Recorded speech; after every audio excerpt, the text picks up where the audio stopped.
Ready with me while I give y'all some big sister advice. I asked for people on the secret account to give me topics to give advice on. I've also been going live daily on there, so if you want to follow, do that. If not, that's fine. Lulu asked how they can be more confident. I feel like a lot of people think that confidence comes from how you see yourself, but really it comes from how other people perceive you. I feel like if you're not too vocal about your insecurities, people automatically think that you're confident. Like a way to start being confident is to focus on the things that you like about yourself instead of constantly bashing yourself for the things that you don't like about yourself. Like, let the positives override the negatives. If a person is making you feel unconfident, just remember that their opinion on you literally does not matter. And the people who make you unconfident are the same people who have probably double the amount of insecurities that you do. Which leads me to my second word of advice that comes from F3Y. I think I'm saying that right. They asked for advice on bullies. The people who routinely wake up in the morning and choose to hate on somebody for absolutely no reason. Not only are you very bored, but you're very sad. Like, pick a struggle. I feel like the hardest thing to learn is that if somebody is just hating on you for literally existing, you cannot take that to heart, because that means they literally hate everything. And usually people don't hate unless they're bored, insecure, jealous, or if you did something to them first, which is a different issue. It was mad moisturizer. Best way to shut up somebody that's bullying you is to literally not care about a single thing that they're saying. Like, their goal is to see you upset. Their goal is to get a reaction out of you. The best thing to do is to not give them that reaction that they want, because then it just becomes embarrassing on their end. One-sided beef is literally so embarrassing. Like, you need a hobby and you need something to do. Holly Tosh asks for advice when it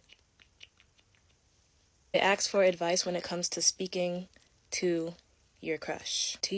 Let's get into it. This kind of comes with the foundation of like making friends in general or speaking to anyone in general, but an amazing and notable quality when you're speaking to anyone is the ability to keep a conversation flowing. So when you do get that courage, maybe come up with like a conversation starter beforehand, and also make sure you have ways to progress the conversation. It also doesn't hurt to have a spy people. Like, if you can find somebody who can figure out some information, maybe their interests, so on and so forth, you do what you gotta do. Even better if y'all have a similar interest, that can be a great conversation. Also, when you're talking to them, don't just ask question after question after question, okay? Like, it should be a conversation, not an interrogation. Can't snap at these nails, but like heavy on that. It's gonna start to feel real federal, like, okay, why are you asking so many questions? Who do you work for? To be honest, the hardest part is just getting the courage to like actually do so. And that really does depend on the person. Because for me, my mental is always just do it for the plot. Worst case scenario, if the feelings aren't reciprocated and it's like, okay, there's other people in the world. Because if you don't shoot your shot, you're just never gonna know. Another admirable quality in people is eye contact. Like, when your crush is responding to whatever you said, like, look at them, give them eye contact, and show that they have your undivided attention. Keeping eye contact is hard for many people to do. That's why when you do it, it's memorable and people admire that. I'm not saying stare into their soul now. Please don't get the wrong idea. That's all the advice for today, but I hope the advice was semi-helpful. But that's it, everyone, so deuces, and deuces. Makeup trends that I think we're going to look back on and laugh at. These are going to be the equivalent of the 90s skinny brow and concealer lips. Number 1, we have lash extensions, but not like the classic sets, like the ones that look like you have caterpillars on your eyes. Even like the super heavy falsies, I definitely think it's going to go out of style very soon.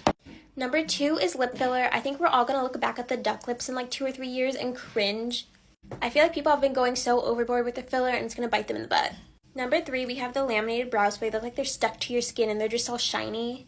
Brows go in and out of style so fast, I definitely think we're going to look back at that in a year and cringe. And finally, we have over blushing to like get the sunburnt look. I'm definitely guilty of this, but I definitely think putting blush like all over this area is just going to die.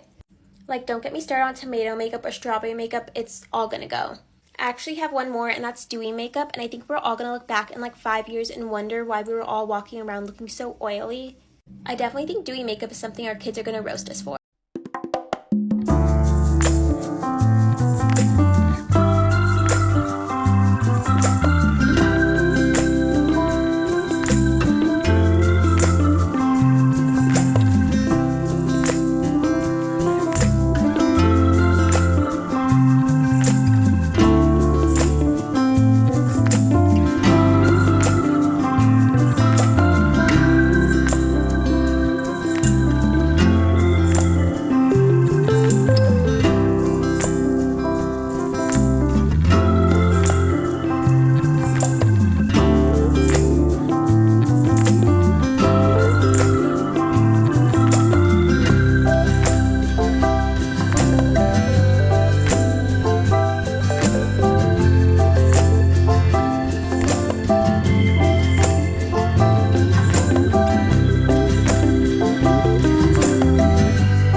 tell you guys some of the weird things I was scared of as a child. Okay, so for a solid, 8 years of my life, I did not sleep any other way but directly on my back. Do you want to know the reason? The reason why I tortured myself? I was convinced that there was a witch. A mini witch. You know the tooth fairy? Okay, so same concept. But it was a witch with a pitchfork that if I slept on my side, she would come underneath me. So if I slept on my side and I rolled over, she would get me with the pitchfork. I was terrified. Also, the idea of, really freaked me out. Which, as it should because I was a child. But I want to tell you guys why I was scared. I was scared from old age because I was convinced that if I went to heaven and I was old, that I wouldn't be able to fly as good as if I was young. So I literally used to cry to my mom about when I was old because I didn't want to be able to not fly. I was not vibing with the whole concept. I didn't get it at all. Okay, this one, I feel like this one's kind of a universal experience. One time I was playing in the pool with my friend Owen when we were really young. This was actually when I was filming Daddy's Home. And the hotel we were staying at had this pool. And I remember he literally told me, he was like, I watched this movie about, this sea monster that was in a pool. And he was like, can you imagine, if there's one in this pool? I was terrified, geeked, freaked, literally freaked out. And I remember I was like, why would you say that? Why would you tell me that right now? To this day, if I'm, the last one in a pool, nope, that's terrifying. When I was younger in general, I was just very paranoid. But the weirdest thing was that instead of, sleeping with my door closed, I could not sleep with it closed. It had to be opened. Because I felt like if someone was to, come in my room, then my door's open. I can escape. Which, it made sense, but that idea had its faults. Because how would they have gotten in without opening the door? I don't know. Okay, this last one, I must have been watching, TV or something, some weird show. Actually, me and my mom used to watch Dateline together, all the time. And so, when I was, in the car with my brother and sister, I was like, you guys cannot put your hands on the car window because your fingerprints are gonna go on it, and then someone's gonna try and take your identity. They're gonna be able to find you from your fingerprints. And it genuinely would bother me so much. I would scream at my brother and sister, being like, you can't put your hands there. They're gonna get you. I was convinced. My light just died, and it's late, so I'm gonna go to bed. Good night, guys. Get ready with me to get my life together. Last night, my friend and I had what we call a dirty girl sleepover.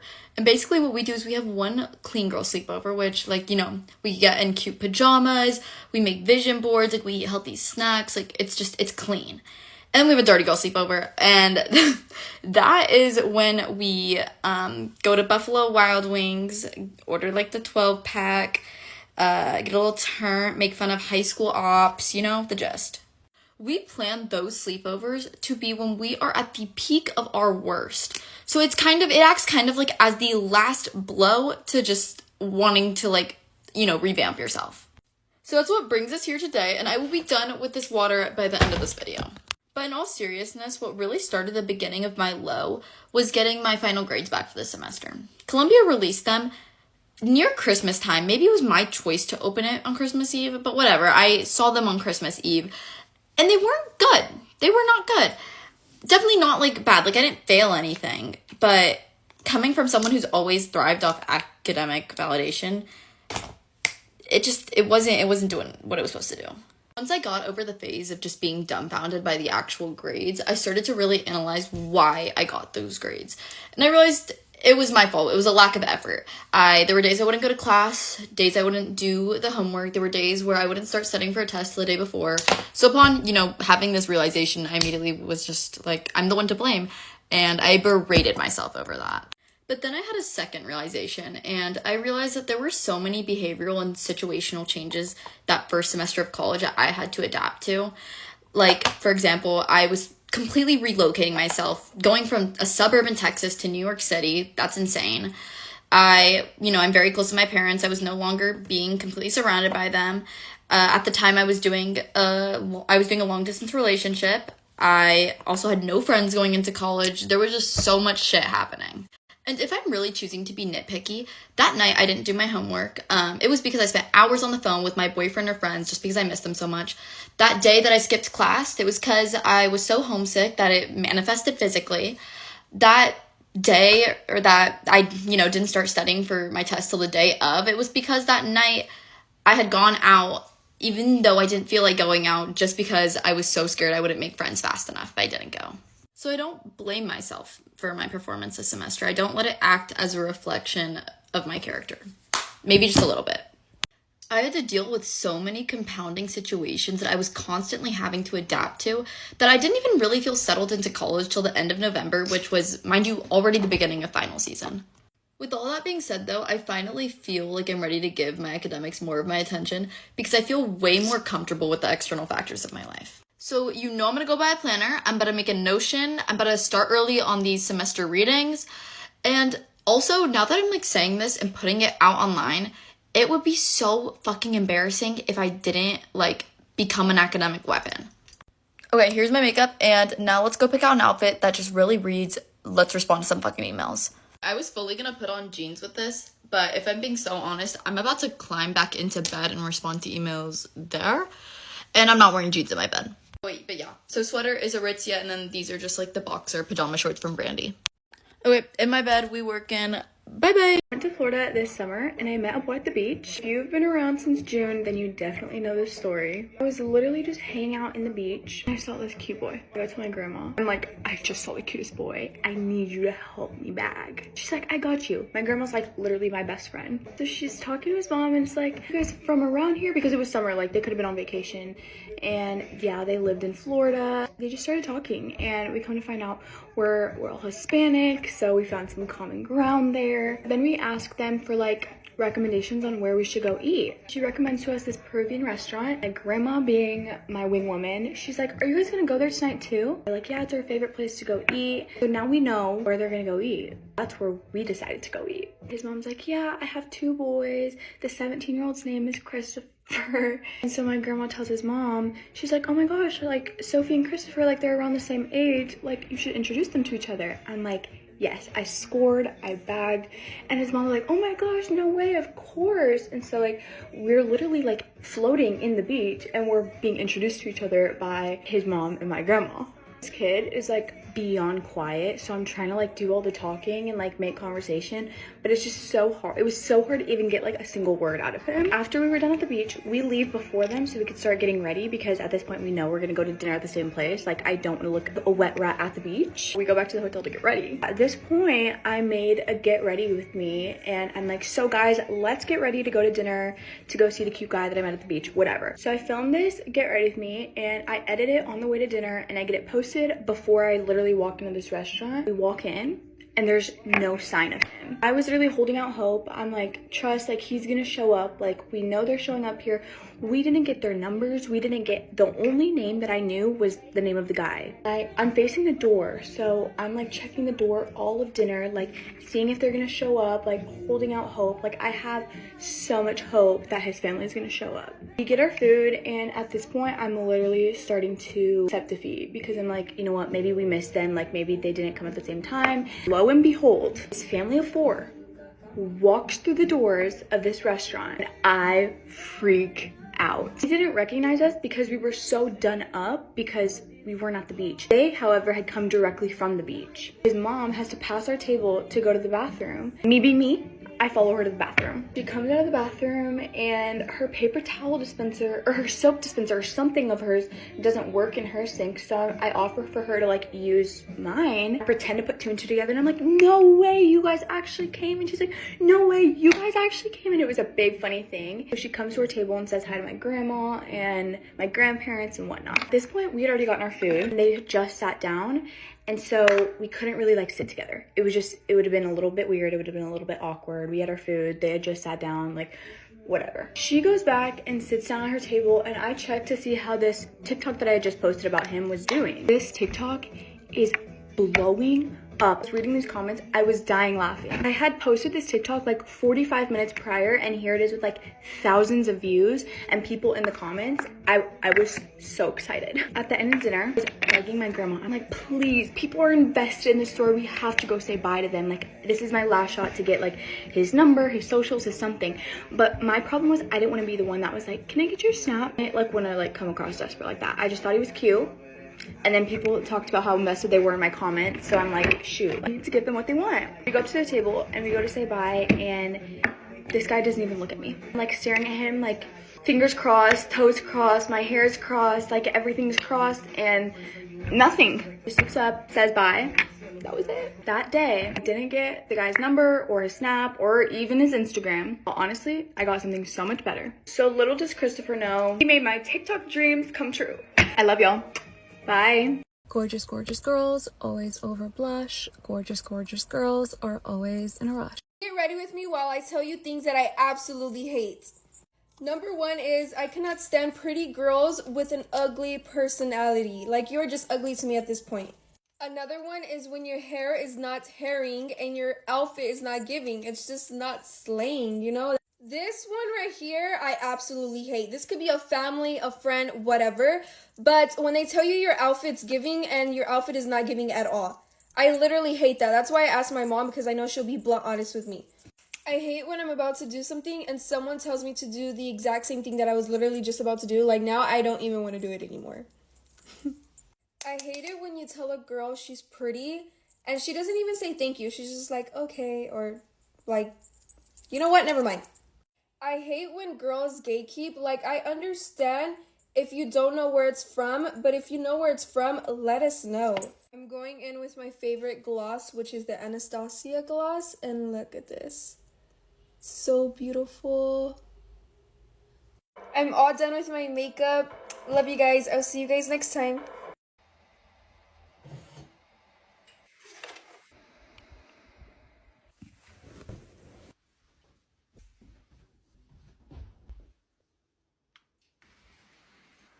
Alexa, open blinds.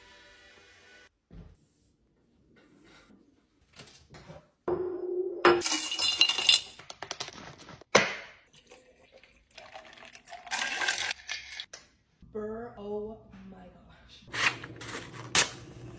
Good morning, you guys, and happy Wednesday. Let's get ready for the day together. I set my alarm to wake up at 8:30, but I woke up at 11:30 instead. Maybe tomorrow.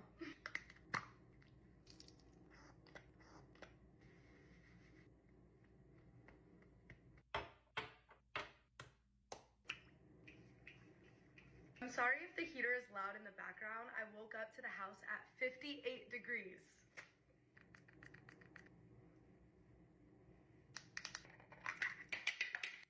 Today I'm filming a makeup get ready with me, talking about my breakup. Yes, I am quite nervous. The amount of support that I've gotten from you guys though is absolutely insane. I'm so grateful.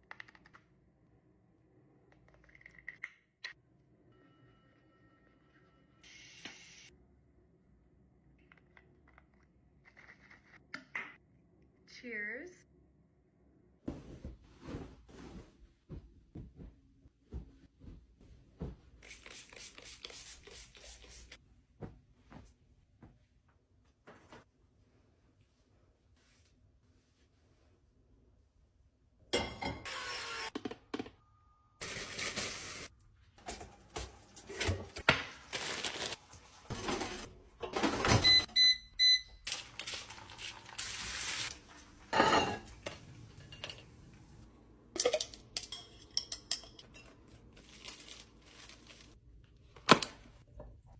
I'm going to eat this and then I'm going to the gym. When I get back, I'm filming that story time get ready with me. I'll probably post that tomorrow, so stay tuned for that. Comment down below if you want more vlogs like this. I had so much fun filming this. I want to know what you guys think, so love you guys so much. Bye!